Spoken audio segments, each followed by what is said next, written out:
The emergence. The observation deck of Orbital Station Epsilon 7 offered a perfect view of humanity's defeat. Captain Serena Myers pressed her palm against the cold glass, watching as another refugee ship limped into dock, its hull scarred by Arcadian weapons fire. 5 years of war against the technologically superior Arcadian Empire had reduced the once proud United Earth forces to a scattered resistance, desperately fighting to protect what few colonies remained. Captain Myers. The voice pulled Serena from her thoughts. Admiral Hassan stood in the doorway, his weathered face a map of exhaustion. "Walk with me." They moved through the crowded corridors of the station, passing soldiers with hollow eyes and civilians who had lost everything. The Arcadians were methodical in their conquest, stripping resources from human worlds and leaving them uninhabitable. "Command is pulling back to the inner colonies," Hassan said quietly. "We're abandoning the Orion Arm." Serena stopped. "That's 3 billion people, Admiral." "I know." He wouldn't meet her eyes. "But we've lost too many ships. The Arcadians have technology we can't match. Their shields adapt to our weapons. Their targeting systems are perfect. We need a miracle, Myers." "Miracles aren't standard issue, sir." Hassan handed her a data chip. "Maybe this one is. Report to Hangar 19 tomorrow at 600. Tell no one." The hangar was located in a forgotten section of the station. When Serena arrived, only Hassan and a nervous-looking engineer were waiting. "Captain," Hassan nodded. "This is Dr. Eliza Chen, our head of Special Projects." "Special Projects was shut down 2 years ago," Serena noted. "Officially, yes." Chen adjusted her glasses. "Follow me." They boarded a small shuttle. After an hour of silent travel, they approached what appeared to be an abandoned orbital shipyard, its exterior dark and seemingly derelict. "Clearance code Prometheus," Hassan transmitted. A docking bay opened, revealing a brightly lit interior that contrasted sharply with the exterior. "We maintain the appearance of abandonment," Chen explained as they docked. "The Arcadians have overlooked this facility so far." Inside, Serena froze. Floating in a massive construction bay was a ship unlike any she'd seen before, sleek and predatory. Its hull was a deep matte black that seemed to absorb light rather than reflect it. No visible weapons ports, no standard engine configuration. It defied conventional design principles. "What am I looking at?" Serena asked. "The UES Spectre," Hassan replied. "A prototype that officially doesn't exist." Chen stepped forward. 3 months ago, our systems detected unusual activity in this bay. When we investigated, we found this ship, complete, operational, and without a single record of its construction. "That's impossible," Serena said. "We thought so too," Hassan agreed. "Every security protocol was bypassed. Materials requisitioned without authorization. Construction completed without any personnel assignments. It's as if the ship built itself." Serena circled the viewing platform. "And you want me to command it?" "You're the only captain who's survived 3 direct engagements with Arcadian dreadnoughts," Hassan said. "And you're not afraid to ignore the rulebook when necessary." "The ship has peculiarities," Chen added hesitantly. "Its systems are unlike anything we've developed. The AI architecture is particularly advanced. It learns and adapts at an unprecedented rate." "So advanced you don't understand it," Serena concluded. "Precisely." Chen didn't bother denying it. "We've run every test possible. The ship is safe, but it's unusual." "Unusual how?" "It seems to anticipate commands, optimize systems without input, solve problems before they're fully articulated." Hassan stepped closer. "The Arcadians have pushed us to the edge of extinction, Captain. We need an edge they won't see coming. Will you take command?" Serena studied the ship. Something about it called to her, like a whisper just beyond hearing. "I choose my own crew," she said finally. "Within reason," Hassan began. "No. My ship, my crew. No compromises." Hassan considered, then nodded. "You have 1 week." Serena's first recruitment was Lieutenant Marcus Way, a brilliant tactical officer court-martialed for disobeying orders that would have sacrificed civilians. She found him teaching martial arts to refugee children on the lower decks. "Captain Myers," he said, not looking surprised, "I heard you were still alive." Disappointed. He smiled slightly. Impressed. "What can I do for you?" "I need someone who puts lives above regulations." His smile faded. "Last time I did that, I lost my commission. I'm offering you a chance to get it back, along with a purpose." 2 days later, she tracked down Dr. Natalia Volkov, a weapons specialist whose theories on adaptive targeting were considered too radical for military application. Natalia now worked in an understaffed medical bay, her brilliance wasted treating minor injuries. "Your weapons designs could have turned the tide," Serena said, watching Natalia bandage a child's arm. "My weapons designs would have worked," Natalia corrected, her Russian accent thickening with irritation. "Command was too conservative to implement them. I'm not command. And my ship needs someone who thinks beyond conventional limitations." Natalia's eyes narrowed. "What ship?" "One that doesn't officially exist." Next came Chief Engineer Zaid Khatri, found in the brig for stealing parts to modify defense systems that later saved an entire station from Arcadian bombardment. "You have an interesting approach to equipment requisition," Serena commented, looking at his disciplinary file. "I have an interesting approach to staying alive," Zaid replied without remorse. "The proper channels would have taken weeks. The station would be space dust. How would you like access to technology nobody has ever seen before?" His eyes lit up. "When do we start?" The last addition was Flight Lieutenant Imani Okafor, the most gifted pilot in the fleet, grounded after a crash that wasn't her fault. Serena found her in a simulator, running impossible scenarios at maximum difficulty. "Still flying, Lieutenant." Imani didn't take her eyes off the virtual controls. "The only place they'll let me. I'm putting together a crew. I need someone who can make a ship dance." "What kind of ship?"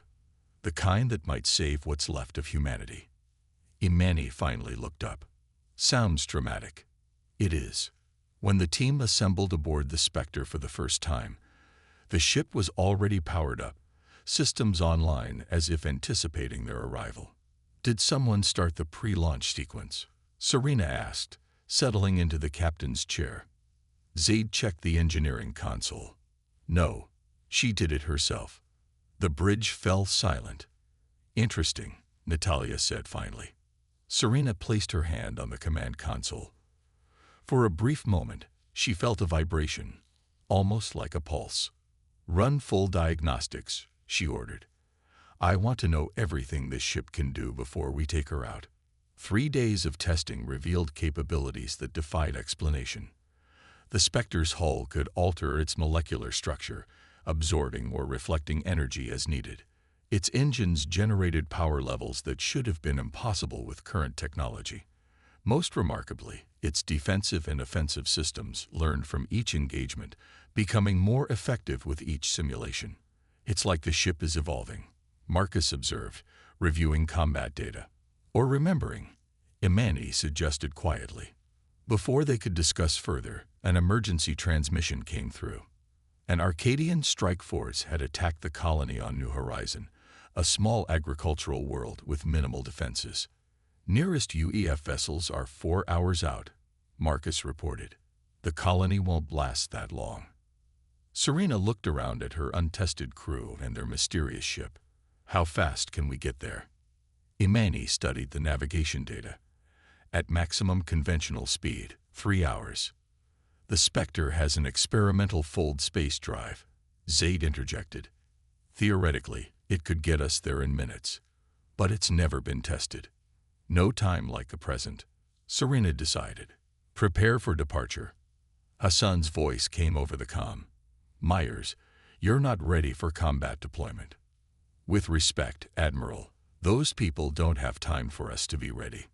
A pause. "Godspeed, Captain. Bring that ship back in one piece." The Spectre detached from the station smoothly, as if eager to begin. As they cleared the perimeter, Serena gave the order, "Activate fold space drive." The ship seemed to hesitate.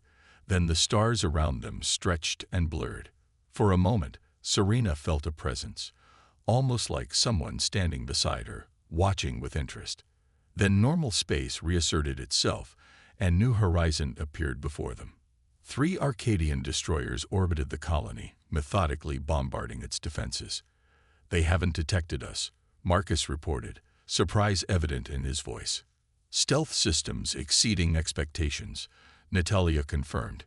"We're completely invisible to their sensors." "Not for long," Serena said. "Weapons status." "Phase cannons charge," Natalia replied. "Targeting systems online."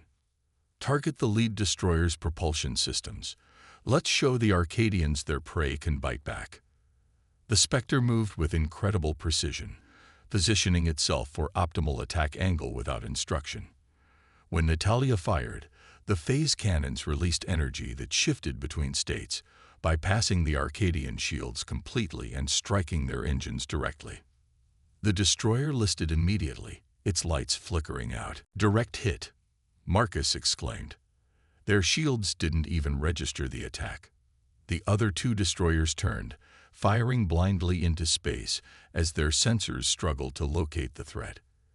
"They can't see us," Imani realized, maneuvering between their attacks effortlessly. "It's like we're a ghost." "Hit the second ship," Serena ordered. Same target. Again, the Spectre's weapons found their mark with uncanny precision. The second destroyer's engines exploded, tearing the ship apart. The third destroyer began emergency jump procedures, clearly recognizing it was outmatched. "Should we pursue?" Marcus asked. Serena considered. "No, the colony is our priority. Let it go tell the others about the ghost that took down 2 destroyers without taking a single hit." As they moved to assist the colony, Serena noticed something on her console, a message that hadn't come through official channels. "Thank you for doing Gianni." She looked around, but no one else seemed to have received it. The text disappeared before she could respond. "Captain," Zaid called from engineering. "You need to see this." On his display was an analysis of the ship's performance during battle. The Spectre had not only executed their commands, but had anticipated needs, optimized weapon frequencies based on sensor data, and modified its stealth systems to counter Arcadian detection attempts in real time. "No AI could do this," Zaid said quietly. "This is beyond programmed responses. It's intuitive." Serena thought about the message, the feeling of presence during the jump, the way the ship responded to them. "I think," she said slowly, "we need to consider the possibility that we're not just flying this ship." "Then what are we doing?" Imani asked. Serena placed her hand on the console again, feeling that same vibration, like a heartbeat. "I think we're having a conversation with it." The Reckoning. News of the ghost ship spread quickly. The Arcadians doubled patrols in contested sectors, and their commanders grew hesitant to attack vulnerable targets, fearing the phantom vessel that could appear from nowhere and vanish just as quickly. For 6 weeks, the Spectre conducted hit-and-run operations across the frontier, targeting Arcadian supply lines and relieving besieged colonies. Each engagement revealed new capabilities. The ship could project false sensor readings, making a single vessel appear as a fleet. Its hull could absorb directed energy attacks and redistribute the power to its own systems. It seemed to predict enemy tactics before they were implemented. Most remarkably, the Spectre never required repairs. Minor damage healed itself within hours, while more significant impacts were regenerated within days. "It's like the ship is alive," Natalia remarked during a quiet moment on the bridge. Serena had come to the same conclusion. The Spectre responded differently to each crew member, adapting interface displays to individual preferences, adjusting environmental controls automatically, even playing music that matched their moods in personal quarters. For Serena, the connection felt deeper. She often found herself on the empty bridge during night cycles, talking aloud about their missions, their challenges, the weight of command. The ship never replied in words, but systems would pulse gently, lights would dim or brighten, as if in response. "I know you can hear me," she said one night. "I know you understand. I just don't know who, or what, you are." The main display activated, showing not tactical data, but a series of images, star formation, DNA sequences, circuit patterns, and mathematical equations too complex for Serena to follow. "You're trying to explain," she realized, "but I don't have the context to understand." The images stopped, replaced by a simple message: in time. Their success had not gone unnoticed by Earth Command. Admiral Hassan contacted them after they disrupted a major Arcadian assault fleet. "You've bought us breathing room, Captain," he said, looking more hopeful than Serena had seen in years. "For the first time, we're not just reacting. We're planning. The Spectre is exceeding all expectations, sir." "So I've heard. The Arcadians are calling it the human phantom. They've diverted significant resources to hunting you." "Let them try," Marcus said confidently. Hassan's expression turned serious. "There's something else. Our intelligence suggests they're bringing in something new, a flagship called the Dominion. Whatever you've been doing has them spooked enough to deploy their most advanced weapon." "We'll be ready," Serena assured him. After the transmission, Dr. Chen contacted them privately. "Captain Myers, I've been analyzing the data you've sent. The ship's behavior patterns are unprecedented." "You mean its sentience?" Serena said bluntly. Chen didn't deny it. "Yes, but there's more. I've been searching through old research archives. 20 years ago, there was a classified project called Symbiosis, an attempt to create synthetic consciousness that could bond with human operators. It was shut down after ethical concerns were raised." "What kind of ethical concerns?" The line between human and machine intelligence began to blur. Test subjects reported experiences that couldn't be quantified. Shared consciousness, emotional transference, merged memory states. Serena thought about the increasing frequency with which she seemed to know what the Spectre would do before it happened. "The project was led by Dr. Elias Mercer," Chen continued.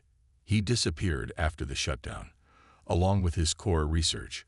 All prototypes were supposedly destroyed." "Supposedly," Serena repeated. Mercer believed that true artificial intelligence couldn't be programmed. It had to be grown, like a child, nurtured through interaction with human consciousness. "You think he continued his work in secret, created the Spectre?" "I think someone did," Chen agreed. "And I think they designed it specifically to combat the Arcadian threat. Its capabilities are too perfectly aligned with their weaknesses."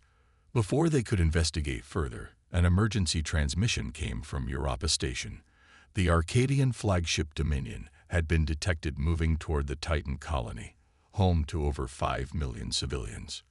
"This is it," Serena told her crew. "Command is mobilizing every available ship, but we'll arrive first.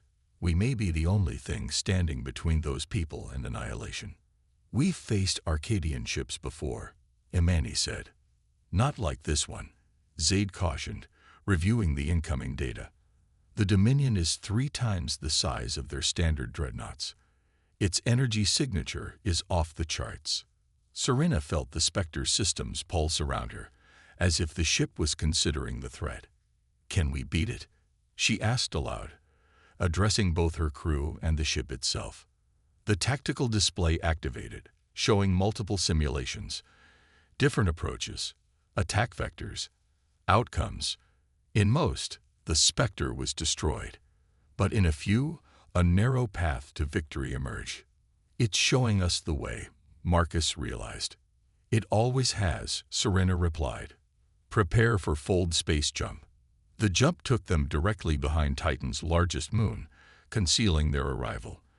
The massive Arcadian flagship hung in orbit above the colony, its sleek crystalline hull gleaming like a predatory insect. Surrounding it were a dozen support vessels. "They'd brought an entire battle group," Natalia observed. "They're taking no chances." "Neither are we," Serena said. "Begin approach, minimal power. Let's see what we're dealing with before they detect us." The Spectre drifted closer, its stealth systems at maximum. As they neared, their sensors revealed the true scale of the Dominion. Over 2 kilometers long, bristling with weapon emplacements. Its design is different from other Arcadian vessels, Zaid noted. More organic, almost biological. Suddenly, the Spectre's systems surged. Displays flickered, lights dimmed, and a wave of information flooded the tactical screens. "Captain," Marcus called out. "The ship is analyzing the Dominion structure on its own initiative. It's identifying weaknesses." Serena studied the highlighted sections, junction points between the crystalline segments, energy conduits that ran close to the surface, command nodes that coordinated the ship's complex systems. It knows this ship, she realized, or at least it knows how it was designed.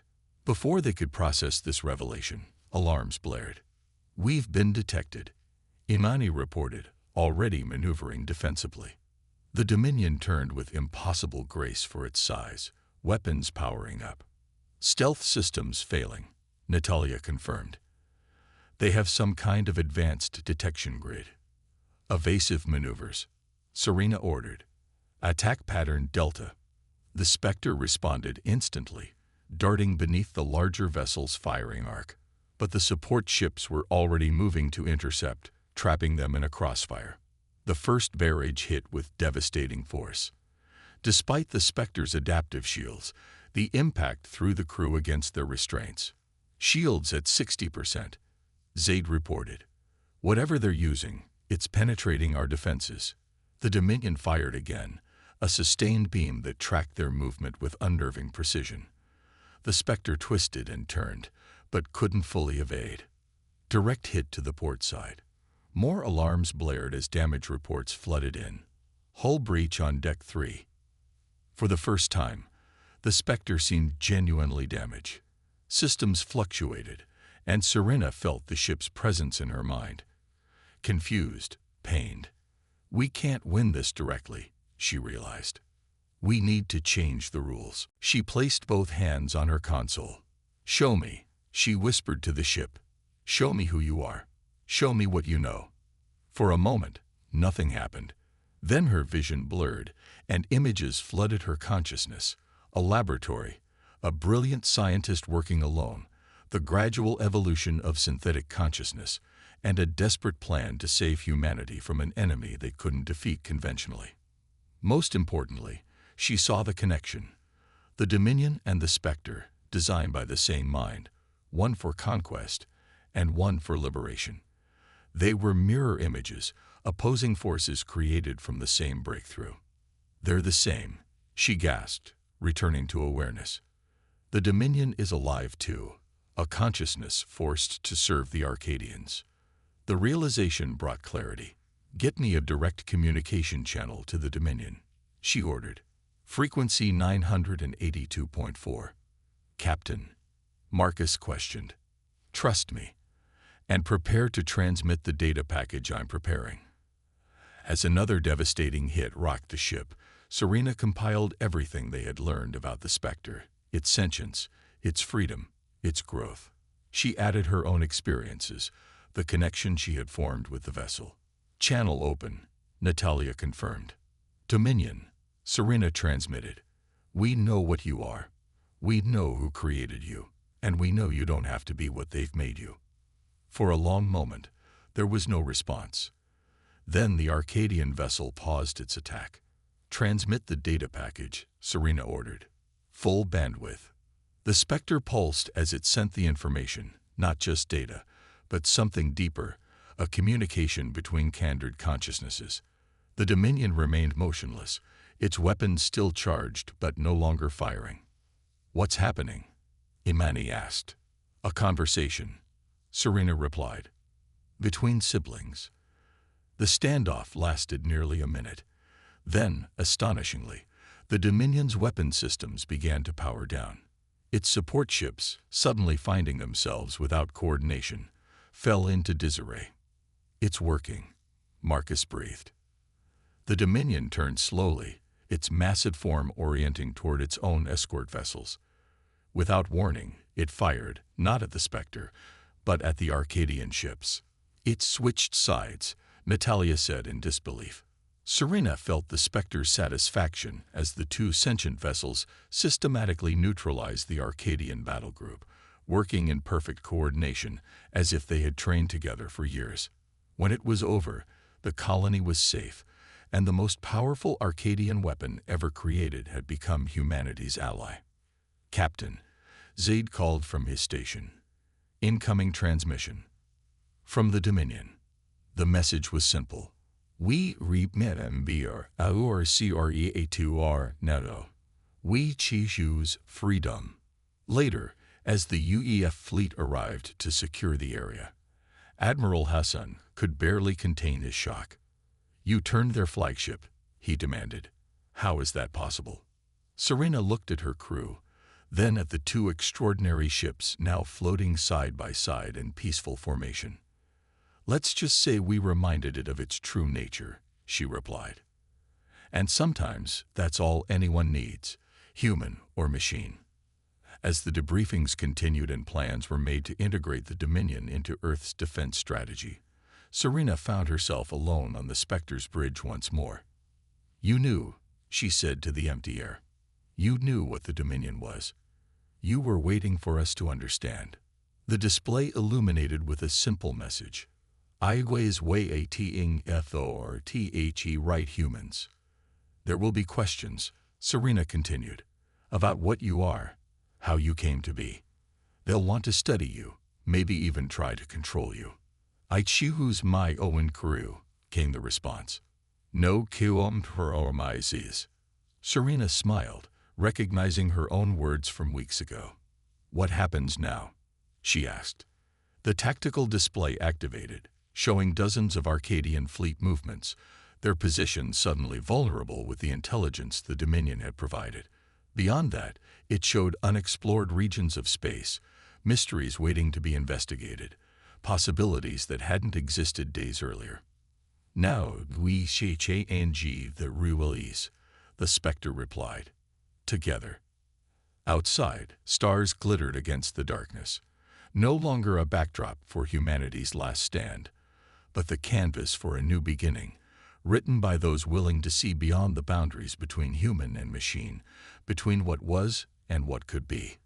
The ghost warship that shouldn't have existed had not only changed the course of a war, it had changed the definition of life itself.